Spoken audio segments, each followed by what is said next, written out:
Hey everybody, welcome to Garrett's Games. We are a podcast and video series about board games.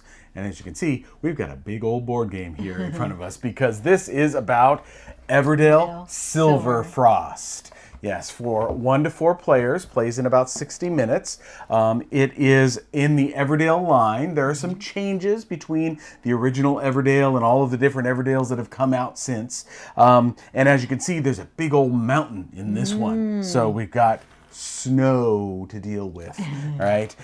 This is from Tabletop Tycoon and designed by James and Clarissa A. Wilson, just like the previous Everdales. And so we've got some cards, we've got some critters, and let's talk a little bit about Everdale Silverfrost. Okay, so with Everdale Silverfrost, you've got your board, you've got everything that you're kind of used to from Everdale, where you have the valley or the meadow where there are cards that you can use. You've got a big stack of cards here. You're going to play over the course of 1 year, the 4 seasons in the year, and you have your resources down here. You've got this is the collector's edition, so you got some nice money here. And you've got this huge mountain. So instead of a tree, like in Everdale, you've got a big old mountain. Now, it is possible, and just for the sake of being able to do this without bumping into this every single time, you do have the itty bitty mountain that you can use as your prop as well. Because really this is just to hold these 4 cards. So if I keep these 4 cards in order, okay, we never bumped this though. Well, that's because we had it, but that's because we had it at the other, exactly. So I'm going to move this big old mountain off to the side and put in this little itty bitty mountain where we've got these 1, 2, 3, 4 cards. And in a 2-player game, only these 2 slots are available. Then you open it up 1 more in a 3, and all 4 are available in a 4-player game. All right. So you've got some cards. You start with 5 cards if you're the start player, 6 cards after that, then 7, then 8. You have a hand limit, just like in Everdale, of 8 cards. You start with 2 critters, and in this case, you've got snowshoes on one of your critters. They come off, and that is your ranger. This is the your piece that is going to allow you to go into a spot that somebody else is, okay? Because as you can see on the board here, and here are your basic 4 resources: acorns, copper, moss, awesome moss like that, and the birch tree wood. There are big single spaces. The big paw means only 1 person can go there to get these resources and or a resource or 2 and cards, okay? Along with that, you have spots where anybody could go. So for example, this one gets you one of the new resources, which is fire. All right, we'll talk about that. So 2 fire and 2 cards, and anybody can go here, keep going there, and so on. But your ranger can go where somebody already is, as long as you spend a fire to do so. Okay, if you go there and you're the first one there, you actually get a fire. All right, so if you are first in, then you get a fire. There are spots also, you can see over here, there's spots, and this is the new area. Instead of events, you've got the guilds, and you're going to get 2 guild cards at the beginning of the game, and you'll have to discard one of them. The 2 spots here, you have 2 spots available, 3 or 4 in a 3 or 4 player game, but then anybody can go over here, but you have to spend a fire to go into this spot, all right? Only 2 workers at most can go here, and whenever you do, you could fulfill one of your guild cards. Shelley's going to show those in just a second, and then you get to draw 2 more, keeping one of them. All right, so you always have that, and those are end game, or I should say in-game scoring, with the things that you're trying to accomplish over the course of the game, right? But you don't get to just do them when you accomplish them. So. Exactly. So why don't you talk a little bit about those guild cards so people can see what they are all about? Well, the guild cards are really cool because there's ones over here that are for when the first person to accomplish them. Right. There's the big ones. Well, again, you have to go to the spot to accomplish it, right? Right. So ideally, you're going to go to one of these spots because you wouldn't have to pay a fire. Yes. But if they were taken or if they were blocked by snow, which could happen in the future, right, then you would be going to this spot. But this one says you want to be the first one to get 3 flower type cards, which are end game scoring cards. Right. And you then have to have more of these cards accomplished than the other player. Than the player on your left. Right. Okay, or the other player in a 2-player game. So right? if you do that and you have that, then you can come here and get these points. So just like with all the Everdale, there are different types of cards. Here, for example, is one of those purple flower cards. They, when you play them, you get something, and it pays off. This is at the end of the game. This is end game scoring to have that. Whereas all of the red cards, they give you a spot that is yours and yours alone. Though on many of them, let's see if we've got one of those out here. I don't, but on some of them, they actually have here, for example, a spot where anybody else could play on this card as well once it's played into your city. So you got to remember that and got to remind people that you're playing it. Sure. You, as the owner of the card, would get a victory point if somebody plays on it. And notice it doesn't block the space where you might play as well. There's some other cards that give you something, give the other player something. Yes, yeah. So you also then have, of course, your resource cards, the green cards, just like in regular Everdale. You have the brown cards, which allow you to do something specific. There's chimneys. This one refers to chimneys. That's new in this game. And then you have the blue cards, which usually give you some benefit when doing a specific thing. So for this one, when you would play a critter card, you can discard a card from your hand instead of playing acorns, which you have to play critter cards. So what are some of those other guild here, things? You also might be able to accomplish some of the stuff from your hand. Yes. Right?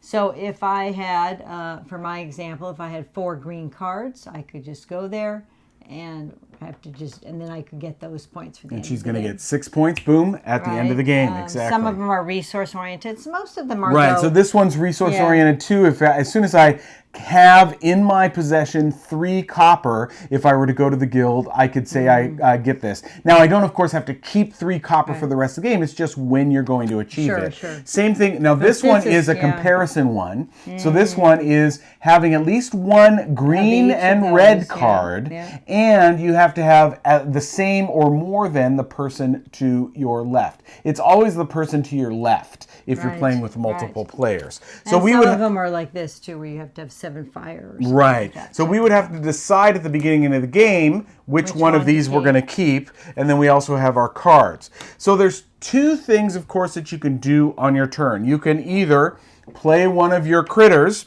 and over the course of the game, you're going to get more. So when you end your round and pass, you're going to get another one here, and then these chimneys, which we'll talk about in a minute, a 4th one, and then a 5th and 6th. So by the end of the game, you've got 6 of these, your animal pieces, to be able to play in either various spots here, on those red cards that you've got as well, and of course, up in this area. Right. The mountain's very important. Let's talk about the 3 big differences that you're going to see here in Everdale Silverfrost. The first is these big animals, okay? So you can play to here. It costs a fire to play here, and each spot is a solo spot. So I'm going to show you that. But notice that depending upon which card you take, you also get victory points. So if I take this end card, I get 3 victory points, as well as, and I could take any card when I play on a spot. It isn't specific to one of these spots, okay? And these are better than getting basic resources. So this would be gain 2 fire and activate any of the basic resource locations. This one, give up a resource and get 4 fire, okay? These, of course, go away as soon as someone uses it. Everything slides down, and you replace from the right, okay? Fire, how does this work? Well, as you go through the game, and let me move the big stack of cards here. When you go to and pass at the end of a season, then you are going to gain fire for what's in your city, either 1 to 1 or 2. For every 2 cards, you get 1. And then you, of course, just like in Everdale, activate your green at the end of the first and end of the third rounds. And then you're going to play these snow cards. And for each player, you're going to either do 2 for a 1 to 3 player game or 1 of these. So if Shelley, for example, were to pass first, we turn over 2 of these, and Snow over here would go on to the spots, this one and this one, and not only that, she has to put 3 in the city, and you can only have 15 total cards in your city. So there are some cards that don't count as part of your city. That's true. But yeah, you're making a 3x5 array. And those cards are dormant. You cannot use them until you use some fire and melt that snow. Now, important thing, keep the snow you melt as part of your resources, because at the end of the game, you could play 2 different things. They say this one first, which is the person who melted the most snow gets 5 points and everybody gets a point for every snow they melted. Or you can be the mean side, which is the person who melts the most snow is 12 points and nobody gets anything else. Yeah, all right? I'd rather play the other side. Shelley would rather play this first side, definitely. She likes that side. Yeah. It costs, in the beginning of the game, 1 fire to melt snow. But as you the first person ends the second round, boom, this flips over, and now for the rest of the game, it's 2 fire for any melting of snow. And that, of course, includes, so for example, if I wanted to build this card, and remember, just like in all Everdales, I can, as long as I have the resources, I can build a card from my hand or any of the ones that are in the meadow. Without using your pieces. Exactly. So in order to do that, I'm going to have to spend this fire to get this off. I keep that. And then now if I had 2 wood and a moss, I can take that and play it into my area. But I have to get that snow off first. So the 3 big changes between Everdale, the originals, and some of its the ones that have followed, and this is these big cards over here, the fire and the snow. Because at the end of the game, if there are any pieces of snow on your cards in your city, they aren't going to score, right? Because as you can see, they have scoring that you points get on them. And also you can't activate the cards too if it's one that you could activate. Exactly. Right? Then of course, as Shelley has referenced over here, these things are different, right? You've got they're very events, different each time, right? And now you've got this guild, and you have to go to it to fulfill those guild So if I points. fulfilled this, then I would come here, and at the end I would get points, but I take 2 more of these cards. Right. Keeping and 1. I keep 1. Yeah. Yeah. Oh, forgot to talk about chimneys. The last little bit. After the end of the first round, you get a chimney, and at the end of the second round, you get a second chimney. So you're not going to have much use of these, but on certain cards, certain constructions or buildings, you'll see over here on the right, there's a spot where you can play a chimney, okay? And this one says if you burn a fire, then you could play, and they have to be critters, but because this would be a house where they could hang out. Right. This would be, the snow one is a unique critter. This would one be is if you have a critter with a paw on it. Exactly. So this one, we don't have one out here. Maybe I have one in my hand. Yes, I do. Okay. So I could, if I've got this, I spend a fire. So you can see fire is really useful. I could then, instead of spending 2 acorns to play this, I could spend that fire and put the chimney on this card, and then this one would get built. Okay. And then some of the cards allow you to remove the chimney if you have it. So you want to make sure that you play this one at the correct time, right? Right, After you've already used your chimney, which allows you to take your chimney off so that you could use it again. Exactly. So that's you a really have nice snow one. on you, obviously. Definitely. Right. I mean, right. snow is definitely a factor with that. For sure. But over here, up here is where you get lots of interesting cards too. Yes, you got a whole stack of the big animal cards. They're the small cards, but they're the big animal cards. And so that is Everdale Silverfrost. Okay, so now, of course, at this point, I always ask Shell. Yeah, you do. What do you think? I think it's great. It's a lot of fun, as I always seem to say. But it is true. I like the new twists here. I do too. I really we've like enjoyed these Everdale, cards. right? Yes. Oh, yes. Even My Little Everdale, which we like brought that out one a with lot, friends who actually. really aren't gamers, and they really like that one too, and we do too. Yeah, we think but it's this fun. one has some good complexity, Yeah. and you add this snow and the fire, and it changes things up. You know, you're like, oh man, I spent an entire one season, getting more and more fire so that in my last round I could pull off that snow, get some nice points here, and make sure that my cards were available and I could activate them, right? So, it's really fun and it's cute. It's so adorable. The art is great. The Of course. pieces are fantastic. Everything. Look at the felt. I mean, look at the moss. I mean, it's like mossy, and I mean, you know, look at these.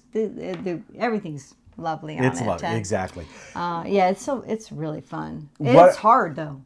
I mean, it's challenging. It's some challenge. Because you know, you want to get these special cards, but if you've used, sometimes I would use my piece with the cute little snowshoes on it. The Ranger, yeah, so that exactly. I could come here and not have, because when you use that one, you get if it's fire, on it's on a spot that nobody's on yet, then you get a fire. Well, so basically you get a fire and you pay that fire immediately. Right. So you don't have to have fire in your bit. But one key thing is if a ranger's on a spot, nobody can go onto that spot. Right. So, and you can't go onto a spot that you are already on. So, you know, there is some limitations to that. I can't come in here with my other piece. Right. I would need to but go I to the couldn't side. go in there either.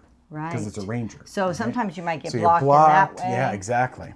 And timing is an interesting thing because, you know, your opponent could be in the next season. They may have ended, cleared all of their stuff off so that they could have their people, and, you know, you get your fire and everything like that. Maybe you've triggered your green cards and stuff like that. So they've got their resources again, and you're still like, well, I've got another thing I could do before I end. And now if I end, they're going to have both spaces on the mountain. Right. And then also, because you're ending your rounds at different times, you still are getting to play, right? Yeah, for sure. But I may be not putting out any pieces because I've already passed. I'm in another part of the season, right? Yeah, exactly. And so that's tough too, because then, you know, things open up differently when you take your pieces off, and then you're trying to figure out, oh my gosh, now it's more expensive to melt things. It takes 2 fire. There is a heck of a big stack of cards here,